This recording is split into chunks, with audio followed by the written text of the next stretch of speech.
In order to change an existing paradigm, you do not struggle to try and change the problematic model. You create a new model and make the old one obsolete. Richard Buckminster Fuller, owner of 24 Patents.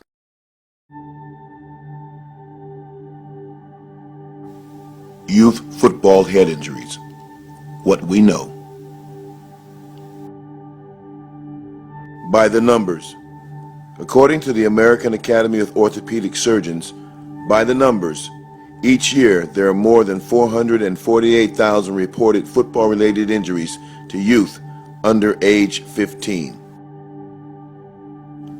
totaling more than $6.89 billion in medical, legal, and liability costs. Source: Pop Warner Football Official Rules Book and U.S. Consumer Product Safety Commission, October 2000. Incredible! Once again, watch!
He sounds like a drill sergeant. Don't drop your head. Barking out commands. Right foot and hold. Watch these two guys. Wings. Back toe. Sink. Lay him down. Explode those hips. Hit, boom. Good. I don't want the head to go down. Reinforcing tackling techniques that could keep someone from getting seriously hurt. The way you tackle, which will keep you safe. Okay, there's no accidents. Brain injuries are not accidents. People get paralyzed in football. It's not an accident. Bobby Hosea is the founder and coach of Train 'em Up Academy, a tackling camp that teaches kids a 12-step tackling method. The one-time UCLA defensive back who played professionally in Canada and the U.S. Football League created his tackling program back in 1997. In 2011, a study was done on his method. There was a scientific research study done on my tackling technique. It showed a 43% reduction in helmet first impact. That was 100% of the crown. That's where all the problems are. You take the crown out of the tackle, you take out a multitude of injuries. Take a look at this hit, one of the most talked about from last year's college football season. Jadeveon Clowney making a direct hit with the crown of his helmet. Hit him in the face mask with your hips. At Train 'em Up Academy, kids are taught to use their hips and arms to help keep their heads up and out of the tackle. 1, 2, 3, knock it out! Safety is a big concern for parents like Chris Matthews from Torrance, whose son is starting on a freshman squad. Good, very nice! For me, it means everything.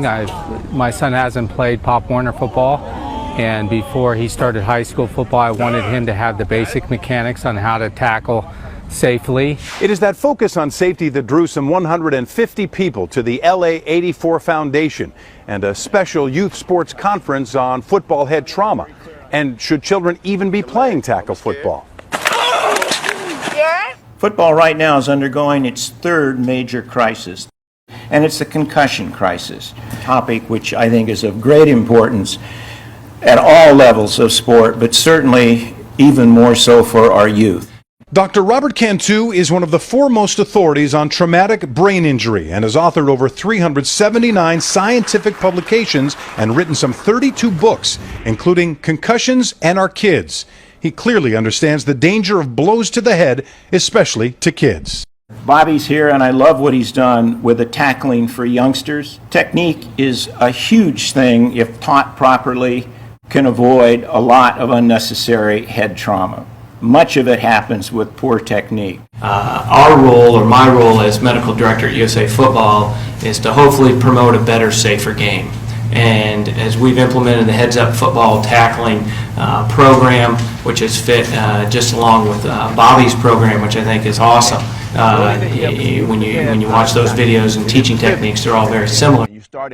More inventive things like that, and like Bobby has done, that's what we need, I believe. We just can't be doing it with live bodies. The price is too high to pay.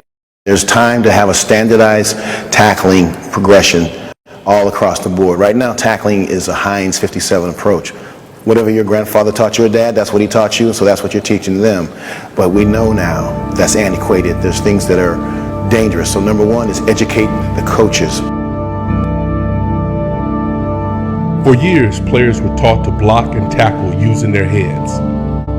Between 1931 and 2011, 678 high school players died, 2/3 from helmet-to-helmet contact.